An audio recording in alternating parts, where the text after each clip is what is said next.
여러분, 지금부터 제가 말씀드리는 이 상황을 머릿속에 한번 그려보시겠어요? 어두운 병실 아니고요. 심장 박동기에 그 규칙적인 기계음만 삐 울리고 있습니다. 말기 폐암과 싸우며 산소 호흡기에 의지해서 거칠게 숨을 몰아쉬던 한 남자가 정말 자신의 남은 모든 기력을 쥐어짜내서 이렇게 속삭입니다.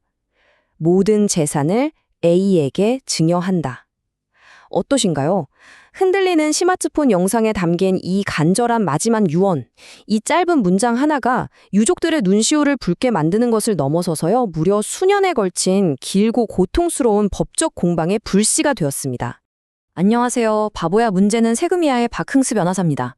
오늘 해설에서는 세금 문제만큼이나 상속 과정에서 정말 피가 마르는 분쟁, 바로 유언의 효력을 둘러싼 아주 흥미진진한 사건의 세계로 여러분을 안내해드리려고 합니다. 엄격한 법적 요건하고 인간적인 공감, 그 사이의 아슬아슬한 경계를 시험하는 현실판 다윗과 골리앗의 이야기랄까요? 과연 법은 그저 차갑고 단단한 규칙일 뿐일까요? 아니면 그 안에도 따뜻한 심장이 뛰고 있을까요? 오늘 제대로 한번 파헤쳐 보겠습니다.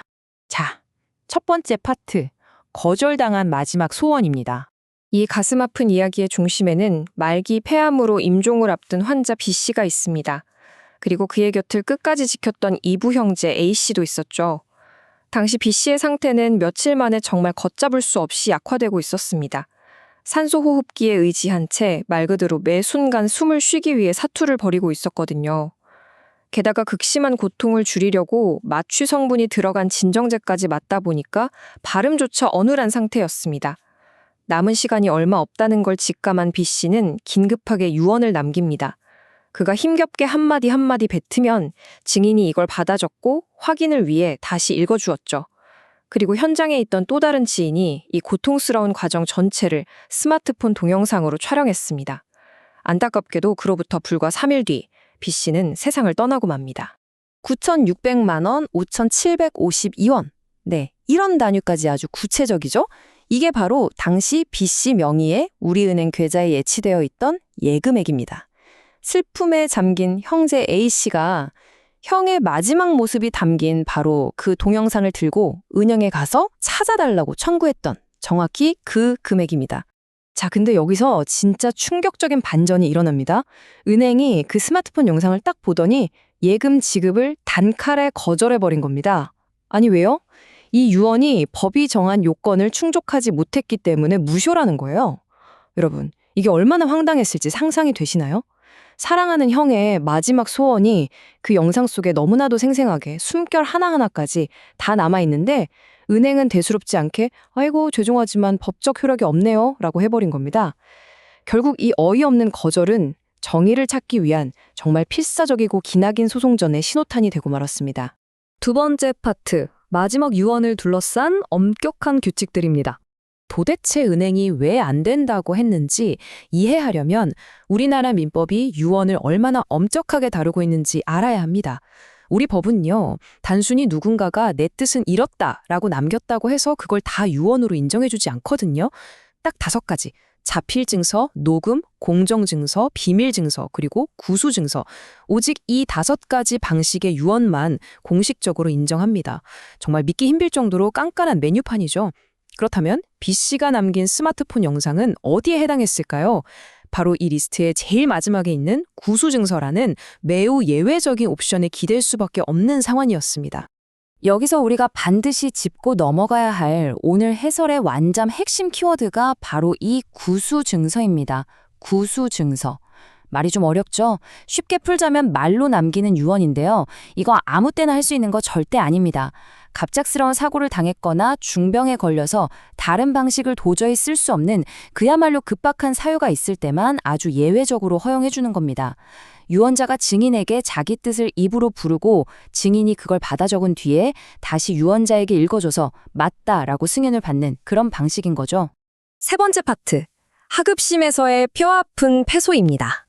형제 A씨는 당연히 그 동영상이 진실을 밝혀줄 완벽한 무기라고 굳게 믿고 은행을 상대로 소송을 냈습니다. 아니, 영상이 다 있는데 당연히 이길 줄 알았겠죠. 하지만 현실은 너무나 냉혹했습니다. 소송 초기 단계는 완전히 좌절의 연속이었거든요. 1심과 2심 재판에서 모두 졌습니다. 그것도 아주 뼈아프게요. 하급심 법원 판사들이 너무나도 차갑고 기계적인 논리를 들이밀었습니다. 판사들이 영상을 딱 보더니 이러는 겁니다. 환자가 본인의 계좌번호를 직접 소리내어 말할 수 있을 정도로 인지 능력이 남아있네요. 그렇다면 충분히 정식으로 녹음 유언을 할 수 있는 능력이 있었다고 봐야죠. 와, 진짜 기가 차지 않습니까?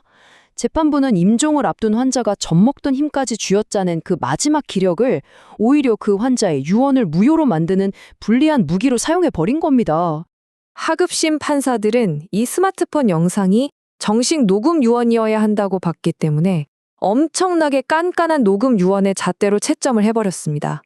결과는 뻔하죠. 당장 탈락이었습니다. 왜냐고요? 엄격한 형식들이 줄줄이 빠져 있었기 때문입니다. B 씨가 숨이 넘어가는데 본인 입으로 몇 년 몇 월 며칠이라고 유언 날짜를 정확히 말하지 않았고, 증인 역시 법에서 요구하는 딱 그 특정 형식에 맞춰서 이름이랑 확인 멘트를 녹음하지 않았다는 거예요. 날짜를 말하지 않았다는 그 절차상의 꼬투리 때문에 죽어가는 사람의 그 간절한 소원이 휴지 조각이 되어버린 겁니다. 네 번째 파트, 드디어 찾아온 대법원의 대반전입니다. 유족 입장에서 이게 얼마나 피눈물 나는 일이었을지 한번 생각해 보세요. 무려 4년입니다. 실품에 빠진 형제가 이 운명적인 순간, 즉 대법원의 최종 판결을 받기까지 견뎌야만 했던 피말리는 시간이죠. 스마트폰 영상 하나 딱 틀어보면 누구나 당장 알 수 있는 그 뻔한 진실을 법적으로 인정받기 위해서 무려 4년이라는 긴 세월을 묵묵히 써야 했던 겁니다. 그런데 드디어 대법원에서 판이 완전히 뒤집힙니다. 하급심은 아니 계좌번호 말할 힘이 있었으면 응급상황 아니네 이렇게 꽉 막힌 시각을 가졌었잖아요. 하지만 대법관들의 판단은 전혀 달랐습니다. 대법원은 이렇게 말했습니다. 이 환자는 지금 산소호흡기를 끼고 숨도 제대로 못 쉬며 임종을 앞두고 있었습니다. 타인의 도움 없이 그 엄격한 법적 요건을 다 챙겨서 완벽하게 요원을 남긴다는 건 그냥 물리적으로 불가능한 일입니다. 라면서 차가운 서류가 아니라 진짜 현실에 기반한 깊은 공감과 이해를 보여주었습니다. 제가 이 판결에서 가장 소름 돋았던 부분이 바로 이 문장인데요. 대법원의 통찰력이 진짜 빛을 발합니다. 단지 망인이 일부 계좌번호를 더듬더듬 말할 수 있었다고 해서 건강 상태가 스스로 유언 전체를 처음부터 끝까지 주도해서 녹음할 만큼 양호했다는 뜻은 절대 아니다 라고 정확히 꼬집은 겁니다. 숨 넘어가기 직전에 간신히 숫자 몇 개 내뱉는 거 하고 법적으로 토시 하나 틀리지 않는 완벽한 유언을 줄줄 울면 것 사이에는 그야말로 하늘과 땅 차이의 간극이 있다는 걸 대법원이 확실하게 인정해 준 것이죠. 자, 마지막 파트입니다. 형식보다 본질. 이 판결이 왜 우리에게 중요한지 정리해 보겠습니다. 결국 대법원은 1심, 2심의 판단을 시원하게 뒤집어버리고 사건을 다시 돌려보냈습니다. 형제 A씨의 그 길고 길었던 억울함을 마침내 풀어준 거죠. 여러분, 애초에 법이 왜 유언의 방식을 이렇게 숨막힐 정도로 깐깐하게 정해둔 걸까요? 간단합니다. 돌아가신 분의 진짜 뜻을 명확하게 해서 나중에 남은 가족들끼리 얼굴 붉히며 법적 분쟁하는 걸 막기 위해서입니다. 법의 진짜 목적은 고인의 마음을 지켜주는 거지 맹목적으로 체크리스트나 검사하면서 점수 매기는 게 아니거든요. 만약 그 엄격한 규칙들이 오히려 고인의 명확한 마지막 뜻을 짓밟아버리는 올가미가 되어버린다면 그건 법 스스로가 존재 이유를 부정하는 거나 다름없습니다. 그래서 대법원은 이번 판결을 통해서 아주 따뜻하고 인간적인, 그러면서도 현실적인 법적 선례를 세웠습니다. 첫째, 임종을 앞둔 환자가 겪는 극단적인 육체적 한계, 그거 서류로만 보지 말고 현실적으로 인정해라. 둘째, 왈가왈부할 다툼의 여지가 전혀 없는 명백한 동영상 증거가 있다면 그걸 믿어라. 그리고 셋째, 절차상으로 좀 사소한 흠집이 있더라도 고인의 명확하고 간절한 마지막 뜻을 최대한 존중해라. 이것은 기계적인 형식주의를 멋지게 깨부수고 상식과 인간의 존엄성이 거둔 진짜 위대한 승리입니다. 이제 마지막으로 여러분께 질문 하나 던지면서 오늘 해설을 마무리해볼까 합니다. 삶의 마지막 순간, 사랑하는 가족이 헐떡이는 숨으로 간신히 남긴 그 진심 어린 유언을 우리가 지켜주려고 할 때, 과연 차갑고 기계적인 법적 절차가 죽음을 앞둔 한 사람의 명백한 진심보다 언제나 우선시되어야만 할까요? 우리 모두가 살아가면서 한 번쯤은 꼭 깊이 생각해 보아야 할 문제인 것 같습니다. 오늘 바보야 문제는 세금이야의 박응수 변호사가 준비한 해설 끝까지 함께해 주셔서 정말 감사합니다. 다음 시간에도 흥미롭고 유익한 분석으로 찾아오겠습니다.